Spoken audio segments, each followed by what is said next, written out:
Why do some people do so well in life, while so many more do not? And the first thing let's talk about is the magic word. The experts call it the most important word as far as the results we get from life are concerned in this or any other language. And that word is attitude. It is our attitude toward life which will determine life's attitude toward us. Let's face the fact honestly that we shape our own lives, and the shapes of them will be determined by our attitudes. A person with a poor attitude toward learning, for example, isn't going to learn much until he changes his attitude. If we take the attitude that we cannot do something, we generally will not do it. An attitude of failure, and we're whipped before we start. So we know then that what we receive from life, what we accomplish or fail to accomplish, is due in large measure to our overall attitude. William James of Harvard University put it this way: "The greatest discovery of my generation is that human beings can alter their lives by altering their attitudes of mind." And isn't it wonderful that we have this measure of control? Before we start talking about our attitude toward the world, let's talk about our attitude toward ourselves, since it is the attitude we take toward ourselves which determines our attitude toward the world. Now right here we come to a rather strange fact. We're so familiar with ourselves, we tend to take ourselves for granted. We tend to minimize the things we can accomplish, the goals we can reach, and for some equally strange reason, believe others can accomplish things in our field which we cannot. There are literally millions of human beings living narrow, darkened, frustrated lives, living defensively, simply because they take a defensive, doubtful attitude toward themselves, and as a result, toward life in general. Many people are suspicious of and oppose change, yet change is the one thing in life on which we can absolutely count. People who stay young all the years of their lives not only welcome change, but see it for what it really is: new opportunity, new chances for further fulfillment. Attitude is a reflection, a result of a person's will. It is incalculably powerful. It can bring about marvelous results for us, but we need to train it patiently, day by day. Now let's talk about the attitudes of people who are successful. The top 5% of the people who go sailing through life from one success to another, and who, even when they fail at something, shrug it off and head right out again. No matter who the person is or what he does, men and women in sales, business executives, people in all the professions, wives and mothers, students, top people in the armed forces, public servants, men and women in the service of religion, working men and women in all fields of endeavor. Wherever you find a person doing an outstanding job and getting outstanding results, you will find a person with the right kind of attitude. These people take the attitude toward themselves that they can accomplish what they set out to accomplish, that there's no good reason on earth why they can't be competent, successful. They have a healthy attitude toward themselves and, as a result, toward life and the things they want to accomplish. And because of this, they achieve some remarkable things, and they come to be called successful, outstanding, brilliant, lucky, and a lot of other things. They're quite frequently no more brilliant or outstanding than the majority of the people by whom they're surrounded. But they did develop the right attitude, and they found their accomplishments not too difficult, and many times surprisingly easy, simply because it seems that so few are really trying, really believe in themselves. Successful people come in all shapes and sizes and in widely varying degrees of intelligence, background, and so on. But they all have one thing in common. They expect more good out of life than bad. They expect to succeed more than they fail. If you want something worthwhile, take the attitude that there are a lot more reasons why you can have it than there are that you cannot, and set out to earn it. Go after it, work at it, ask for it, and 9 times out of 10, you'll get it. Our environment is really a mirror of our mental attitude. If we don't like our environment, we have to change our attitude first. Now, the world plays no favorites. It's impersonal. It doesn't care whether we change or not. Adopting a good, healthy attitude toward life doesn't affect the world and the people in it nearly as much as it affects us. It would be impossible to even estimate the number of jobs which have been lost, the number of promotions missed, the number of sales not made, the number of marriages ruined by poor attitudes. But you can number in the millions the jobs which are held but hated, the marriages which are tolerated but unhappy, all because of people who are waiting for the world and others to change toward them, instead of being big enough and wise enough to at least make a test which will prove beyond any shadow of a doubt where most, or at least a big part of the trouble lies. Studies made of the lives of literally thousands of successful people have shown that they radiate confidence, assurance, they expect success, and they get success. You can spot these people by the way they walk, by the way they look and act. You can feel it about them when they enter a room. They may be short and fat, or tall and thin, or any combination in between. But they have about them the attitude of success. Right now I want you to realize, if you don't already, that in 5 years or less, you can get right to the top of the work you're now doing.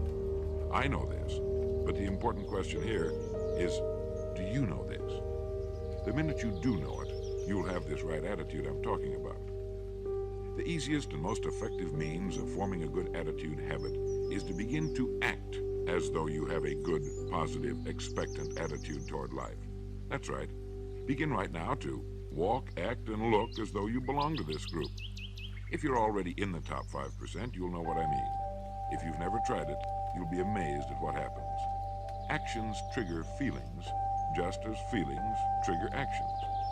Now, let me tell you of a little test you can make which will prove beyond any shadow of a doubt that a good attitude can change a person's life as dramatically as walking from a darkened room into the bright, clear light of day. Not long ago, I read a line which went, "Life is dull only to dull people." This is true, but it also could have read, "Life is interesting only to interesting people," or "Life is successful only to successful people." And what I'm trying to say is that you must first become, mentally, from an attitude standpoint, that which you wish to achieve. A famous restaurateur was being interviewed by a reporter who asked, "When did you become successful?" And he replied, "I was successful when I was sleeping on park benches, because I knew what I wanted to do and that I would do it." In short, his attitude had been one of success, of expecting success, long before the material, the tangible rewards of success had been earned. We'll get into this particular phase of Lead the Field in record number 3, A Worthy Destination. But for now, remember that a person must act, look, and because of these things, feel successful before the success he seeks can come. Chances are you know people who seem to be what others call lucky. All kinds of good and wonderful things seem to happen to them, and they give the impression of happily sailing through life, having a wonderful time, and getting more accomplished in a year than most people do in 5. This has been figured out fairly scientifically, and if anyone will conscientiously go about the test I'm going to recommend, and stay with it every day for the next 30 days without fail, that person can join this small, happy, and extremely productive group of people. He'll find himself becoming lucky, as they say, and most of his problems will pretty well take care of themselves. Of this you can be sure. The results will be nothing short of amazing. Now, it makes no difference how good a person's attitude has been in the past. Anything can be improved upon, and it's the small refinements upon something already good that makes it great. So here's the test. For the next 30 days, act toward the world, everything and everyone with whom you come in contact, with the attitude which represents the kind of results you want to achieve. That is, if the result you want is more success in what you're doing, act as though you are already in possession of the success you seek. If you want others to treat you with admiration and respect, treat others with admiration and respect first. Have you ever stopped to think of this? Every human being on Earth is the most important human being on Earth as far as he or she is concerned. You may never get anyone to admit it, but it's a fact. So for the next 30 days, treat every person with whom you come in contact as the most important person on Earth, remembering as you do so that as far as that person is concerned, he is. Now, the reason I say treat everyone in this fashion is mainly because this is the way human beings ought to treat each other, and because it will help you form a habit that will bring you amazing and delightful results for the rest of your life. Have you ever noticed that the higher you go in any organization of value, the nicer the people seem to become? You see, the bigger the person, the easier it is to talk to him, to get along with him, to do business with him. You know why? It's because he's got a good attitude, and people with the best attitudes just naturally gravitate toward the top. So for 30 days, act toward others and the world at large in exactly the same manner you want the world and others to act toward you. Treat your wife or husband as the person he or she really is, the most important person in your life. The same with the children. Carry out into the world each morning for 30 days the kind of attitude you would have if you were the most successful human being on earth. And notice how it quickly develops into an habitual attitude. When a person does this, he should realize he has already placed himself on the road to what he seeks. He is right now in the top 5% of the people in this or any other country. He has prepared the ground and planted the seed. He has made of himself a magnet, an embodiment of that which he seeks.